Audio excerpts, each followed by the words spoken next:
like there's no tomorrow.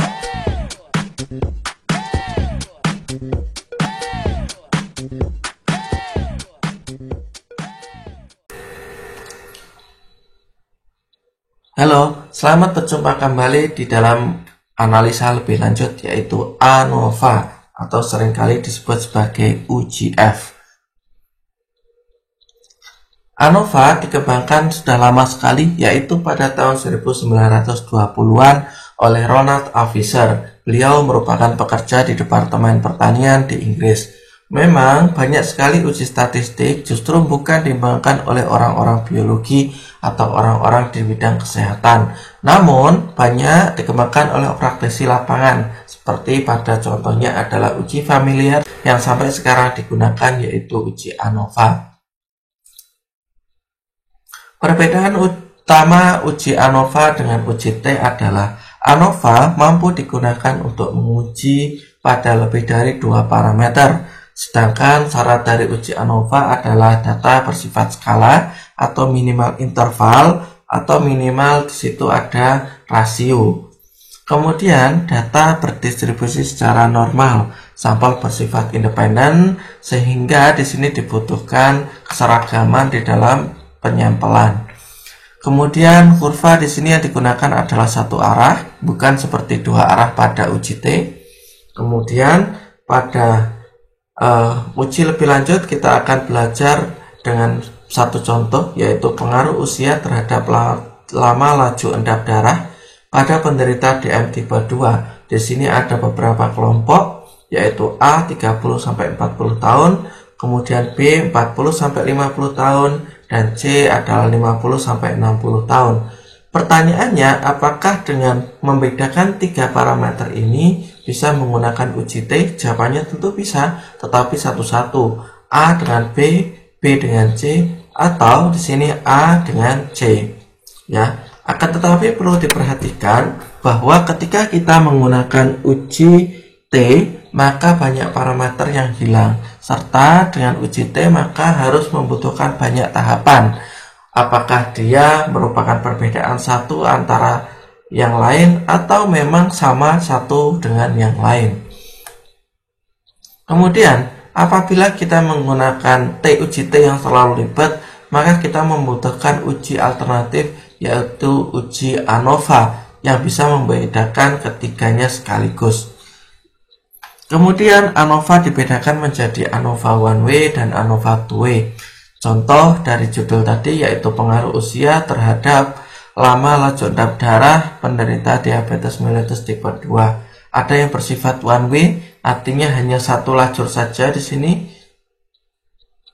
Atau dia bersifat two way, ada pembeda lagi selain umur, yaitu ulcer. Ulcer itu adalah gangren dan non-ulcer.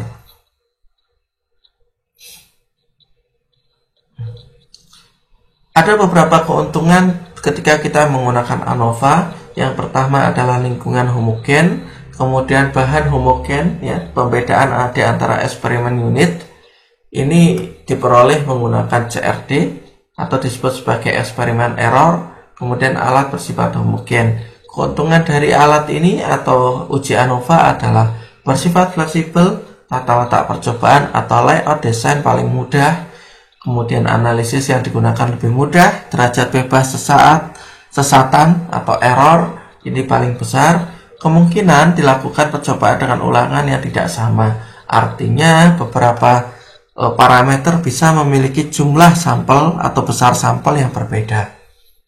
Kemudian kerugiannya adalah hanya dapat diterapkan ketika menggunakan sampel yang homogen, kemudian rancangan yang paling tidak efisien jika ada lingkungan yang heterogen atau tidak seragam. Kemudian pengamatan tidak bisa dilakukan secara bersamaan, artinya ketika terjadi perbedaan atau HA diterima atau terdapat perbedaan di antara parameter yang kita gunakan, maka harus dilakukan uji lanjut.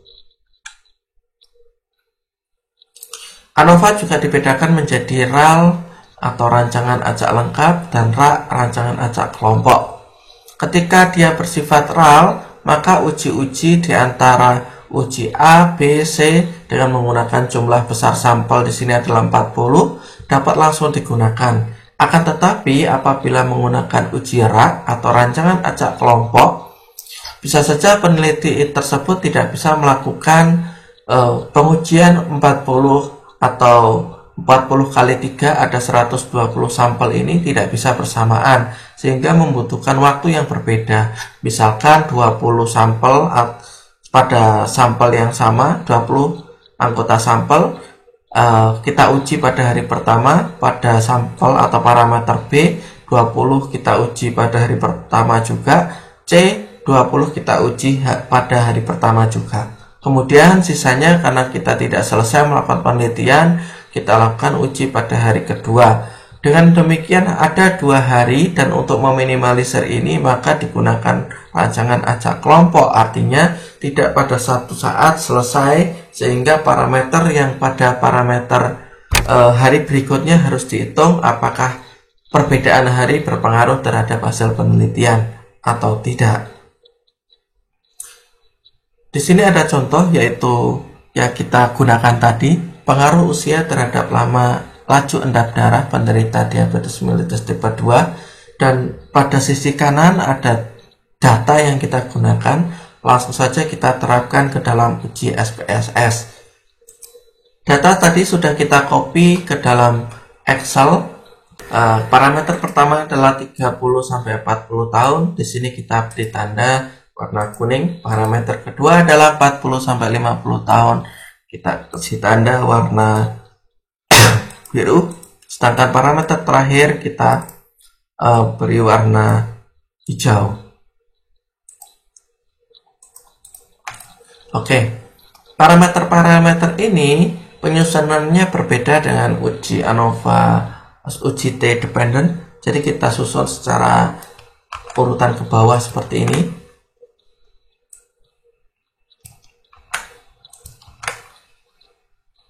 Dan terakhir untuk parameter ketiga. Untuk membedakan parameter, di sini sudah kita kasih blok warna kuning. Untuk menandai kita kasih angka 1. Kemudian warna biru angka 2. Dan warna hijau angka 3.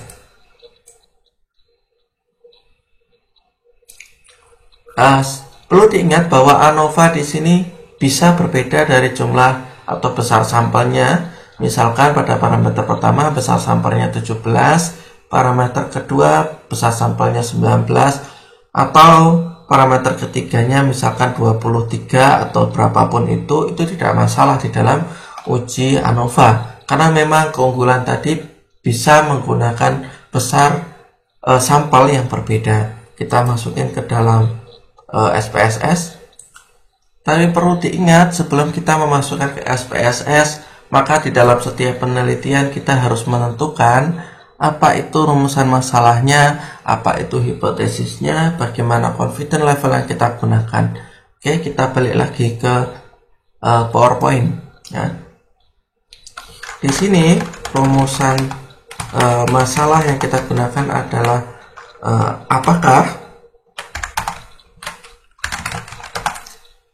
usia berpengaruh terhadap laju endap darah pada penderita DM tipe 2, ya, karena rumusan masalah ini selalu bersifat pertanyaan. Kita buat pertanyaan seperti ini, ya. Ini rumusan masalahnya. Kemudian dari segi hipotesis ini ada bersifat H0. H0 yang perlu kita ketahui adalah selalu bersifat antara parameter 1 U1 ini selalu sama dengan parameter 2 atau U2, dan sama juga dengan parameter 3. Apapun bunyinya, maka inti dari kalimat tersebut harus sama dengan U1, parameter 1 sama dengan parameter 2, dan parameter 3. Sehingga bunyi dari hipotesis yang kita gunakan ini adalah tidak terdapat pengaruh usia, ya.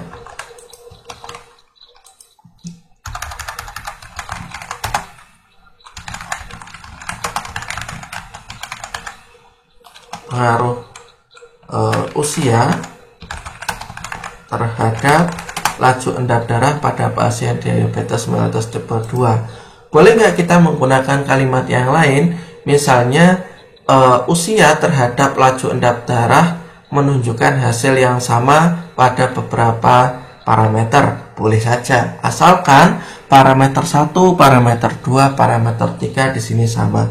Lalu bagaimana dengan HA? HA ini bisa terdiri dari 3 macam.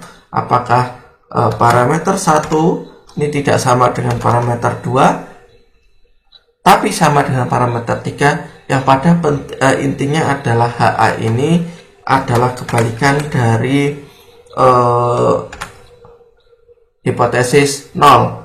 Untuk lebih lanjutnya bisa cari video saya yang lain untuk menentukan bagaimana menentukan HA dan H0 supaya tidak salah paham. Oke, dan memperbanyak waktu tentunya. Hipotesis alternatif ini pada hipotesis yang kita gunakan adalah kebalikan dari hipotesis 0, ya. Maka terdapat, ya, tinggal menghapus tidaknya, terdapat perbedaan atau terdapat pengaruh usia terhadap laju endap darah. Mohon maaf salah ketik. Pada pasien diabetes mellitus 2, kita anggap aja di sini kita menggunakan confidence level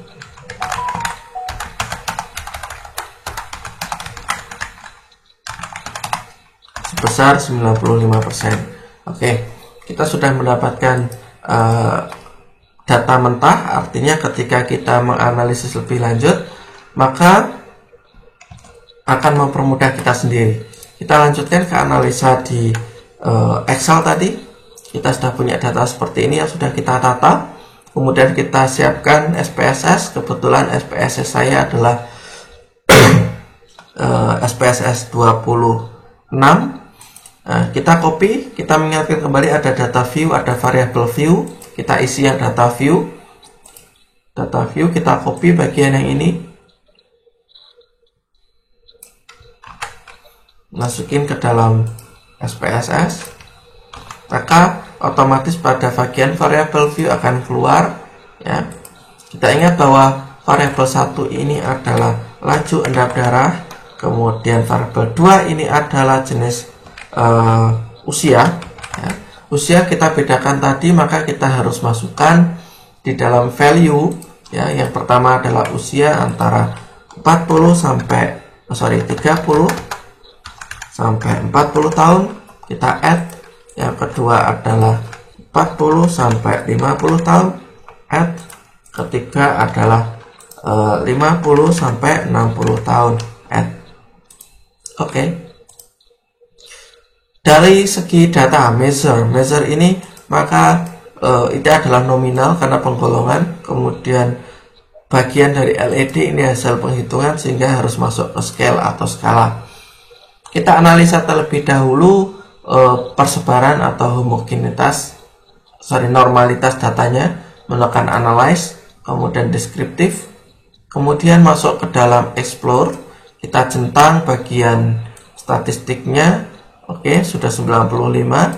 Kemudian bagian plot, kita centang normality plot with test, continue, kita masukkan LED ke dalam dependent list dan usia ke factor list. Oke.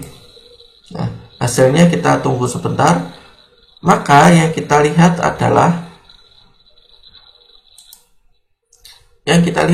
bagian test of normality. Karena sampel kita kurang dari 50, maka yang dibaca adalah Shapiro-Wilk. Artinya apa? Dari sini nilai signifikan semuanya menunjukkan nilai lebih dari 0,05. Artinya semua sampel terdistribusi secara normal. Dari sini kita bisa lanjutkan ke uji ANOVA. Kita masuk ke dalam pengujian lagi.